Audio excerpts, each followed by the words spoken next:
नमस्कार साथियों, कैसे हैं आप सब। स्वागत है आपका। साथियों, बात करने वाले हैं तीन चीज़ के बारे में। पहली चीज़, लोक सेवा आयोग का जो लेटर वायरल हुआ है, और उसके बाद आपका एग्जाम कैलेंडर कब तक आ सकता है। दूसरी चीज़ साथियों, यहाँ बात करने वाले हैं आरओ और एआरओ प्रीलिम्स एग्जाम की स्ट्रेटजी के बारे में। तीसरी चीज़ बात करने वाले हैं यूपीपीएससी 2024 मेंस के बारे में। पहली चीज़ साथियों, जो लेटर वायरल हुआ है, जिसमें लोक सेवा आयोग के द्वारा 3 जनवरी 2025 को ये लेटर लिखा गया है। किसको? उत्तर प्रदेश के सभी जिले की डीएम को लिखा गया है कि आप मुझे कोषागार से 25 किलोमीटर के दायरे में जितने भी सेंटर हो, उसको मुझे 10 जनवरी 2025 तक उपलब्ध कराइए। तो साथियों, ये रिपोर्ट जो है मेरे हिसाब से डीएम के द्वारा लोक सेवा आयोग को भेज दिया गया होगा, और इसको लेके साथियों आयोग में मंथन चल रहा होगा।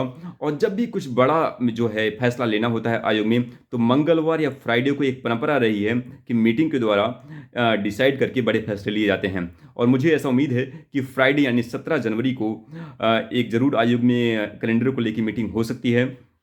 अगर मीटिंग हुई तो साथियों मुझे लगता है कि 17 से 20 जनवरी के बीच में आपका कैलेंडर रिलीज होने की पूरी संभावना है। ठीक है, तो देखते हैं साथियों क्या होता है आगे। और बात करते हैं यहाँ पे आरओ और एआरओ प्रीलिम्स एग्जाम की स्ट्रेटजी के को लेके। तो साथियों, आरओ का एग्जाम डेट अभी तक फाइनल नहीं हुआ है, और जितनी भी एग्जाम डेट अभी तक मार्केट में आपको टहल रही हैं, मेरे हिसाब से अभी तक एग्जाम डेट फाइनलाइज नहीं हुआ है। तो जो भी आपको एग्जाम डेट आपको बता रहा है, तो उसका बिल्कुल विश्वास मत करिए, और जब तक ऑफिशियल कैलेंडर में आपको देखने को न मिल जाए। ठीक है, बात करते हैं स्ट्रेटजी के बारे में। तो साथियों, स्ट्रेटजी सिंपल सी है।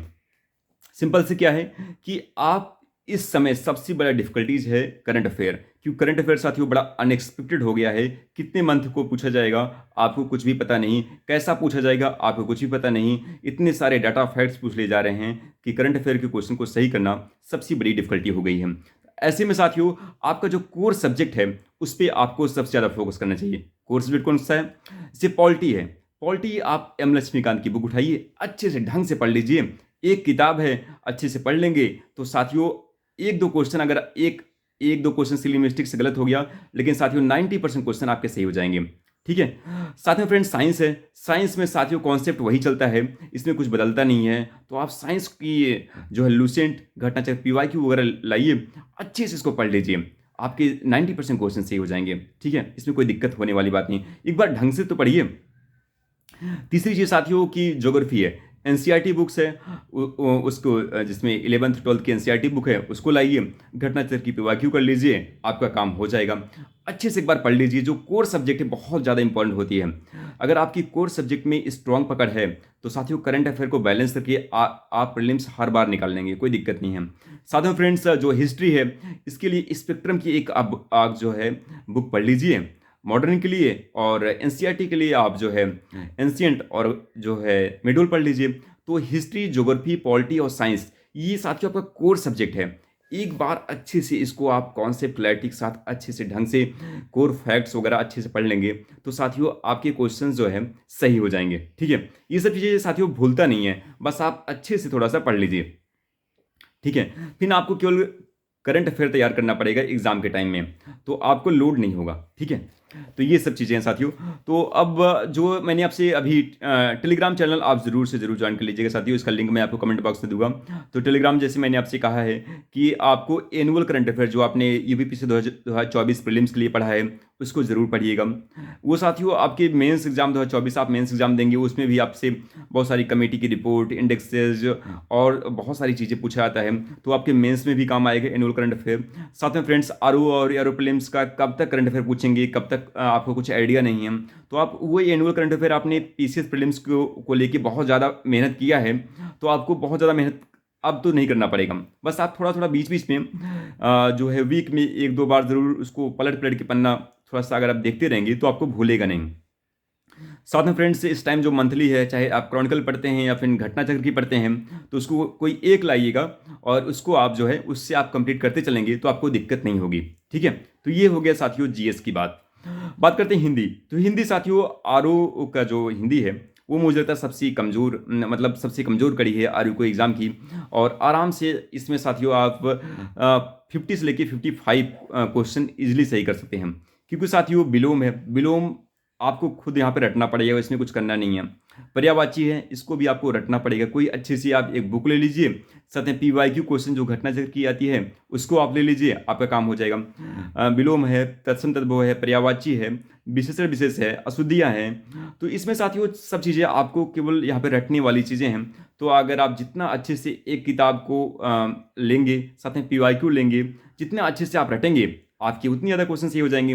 तो आपका इसमें टारगेट ये होना चाहिए कि 55 से एक भी क्वेश्चन कम नहीं होना चाहिए साथियों, क्योंकि साथियों इजी एरिया है। अगर आपने इस पे थोड़ी सी कंजूसी की तो फिर दिक्कत हो जाएगी आपके लिए। तो इसको आप हिंदी पे बिल्कुल एक टारगेट रखिए कि 55 से एक भी क्वेश्चन कम नहीं होना चाहिए, ठीक है। तो इतनी प्रैक्टिस आप कर लीजिए। ये मेरे हिसाब से आरओ की एक कमज़ोर कड़ी है, और जो कमज़ोर कड़ी है उस पर आपका सबसे तगड़ा वार होना चाहिए। तो साथियों ये है आरू का। और आरू का अगर आपने साथियों कोर सब्जेक्ट हिंदी पे अगर आपने अच्छी पकड़ बनाई और साथ में करंट अफेयर को अगर आप बैलेंस करके चले, तो आरू का प्रीलिम्स एग्जाम आपका क्लियर नहीं होगा। आराम से साथियों आपका 140 क्वेश्चन तक से हो जाएंगे, 140 से 145। तो सबसे बड़ी इंपॉर्टेंट चीज़ होती है साथियों core subject, history, geography, polity, science. इस पे आपकी मजबूत पकड़ होनी चाहिए। अगर आपने इस पे मजबूत पकड़ बना के रखी तो आगे आगे आगे आपका जो एग्जाम होगा यूपीपीसीए 2025 का प्री, वो भी इजीली जो है आपका क्लियर हो जाएगा। क्योंकि साथियों जैसा आजकल जो आपका पेपर सेट हो रहा है उसमें काफ़ी ज़्यादा कॉन्सेप्ट साथ में डाटा फैक्ट्स का दोनों का यहाँ पे मिला के क्वेश्चन पूछा जा रहा है। तो आपके सब्जेक्ट पे अच्छी पकड़ होना बहुत ज़रूरी है, ठीक है।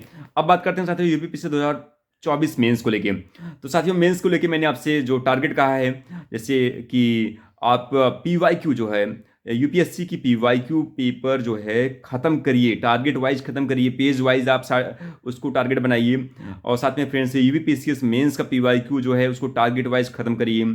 और फिर इसके बाद साथियों जो है GS1 paper, GS2 paper, यूपीएसएल 5-6 paper को साथियों जितनी ज़्यादा 6-7 घंटा अगर आपको उम्मीद है कि आपका यूपीपीसीएस मेंस निकल जाएगा, तो इसको लेके साथियों अपने सिलेबस को फिनिश करिए। क्योंकि साथियों बीच में अगर आपका आरओ का प्रीलिम्स आ गया अपने, फिर इसके बाद आपका यूपीपीसीएस मेंस आ गया, फिर आप बहुत सारे साथी यहाँ पे यूपीएससी प्री भी देंगे, तो आप उधर फंस जाएंगे। तो जो अभी आपका ये खाली समय आपका है जनवरी, फरवरी, मार्च का, इस समय साथियों आप जो है टोटली फोकस करिए कि आपका यूपीएससी मेंस का सिलेबस एकदम अच्छे से हो जाए, कंप्लीट हो जाए। साथ में इसका शॉर्ट नोट्स भी आप साथ में आप जो है बनाते चलिए, क्योंकि ये समय है और इस समय को अगर आपने सही से यूटिलाइज कर लिया तो आप कंपटीशन में आगे रहेंगे। तो जनवरी फरवरी का महीना एकदम डेडिकेटेड होकर साथियों मेंस की प्रिपरेशन करिए आप, चाहे आप यूपीपीसीएस 2025 की तैयारी कर रहे हो या फिर यूपीपीसीएस 2024 का मेंस आप लिखने ही वाले हैं। तो दोनों लोग साथियों आप जनवरी फरवरी में आप मेंस की एकदम शानदार तैयारी करते रहिए, ठीक है फ्रेंड्स।